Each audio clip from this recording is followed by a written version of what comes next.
Last year, we formally began the Shaped by God Together process in the diocese to discern the way forward for us as we seek to work with God in building His kingdom here in Leicestershire.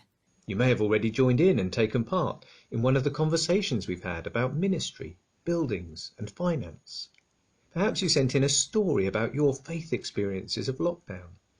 Maybe you've been at diocesan or deanery synod meetings, or watched our videos, or read articles on our website or in Diamail. And you may therefore be aware of the different stages of this process of discernment, which will come together at Diocesan Synod in October 2021. For others, this may be the first time you are noticing this whole process. We know not everyone has been able to access our material or had the energy to give it much attention. This is understandable, and we know how hard it's been for our communities to stay together and talk about things when physical gatherings have not been allowed. We've tried to be as accessible as we can, but we know that we could always do things better. So it's worth reminding ourselves and stating clearly why we're doing this.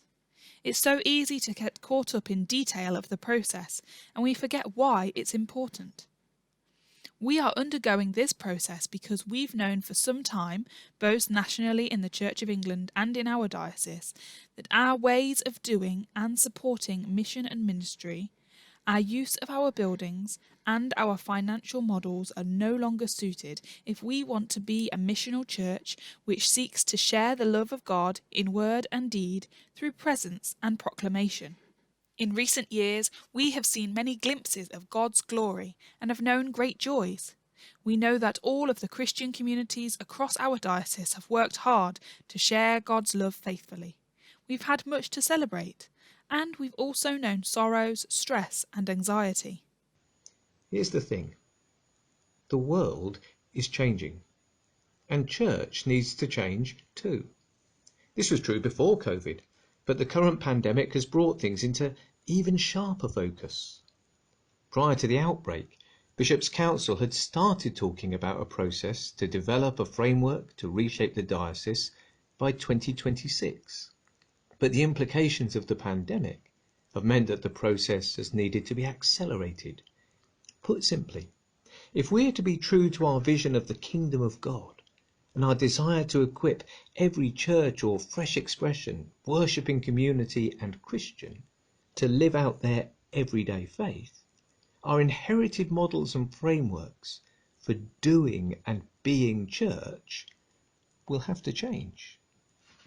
The ways we have been operating are both unsustainable, with an ever-increasing gap between income and expenditure, and inadequate.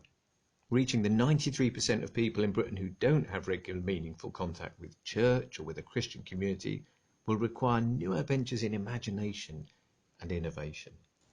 That's why we need to be shaped by God together.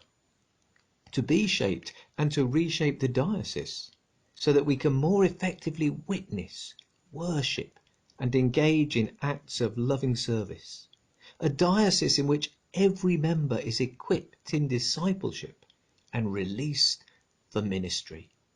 In the workplace, the home, the school, college, pub or neighbourhood. We've prayerfully identified some diocesan priorities. Some of these have been a consistent approach over the years. Others are appearing on our horizon more recently. Not every church, community or school will embody all 5 of these priorities, but every church is being asked to consider how they are paying attention to them. We are committed to resourcing them, so we can be growing new communities, be reconciling, intercultural, intergenerational, ecological communities, as we continue to commit ourselves to each other and to God. To being shaped by God, to be a church fit for the future and confident to share the good news in the here and now.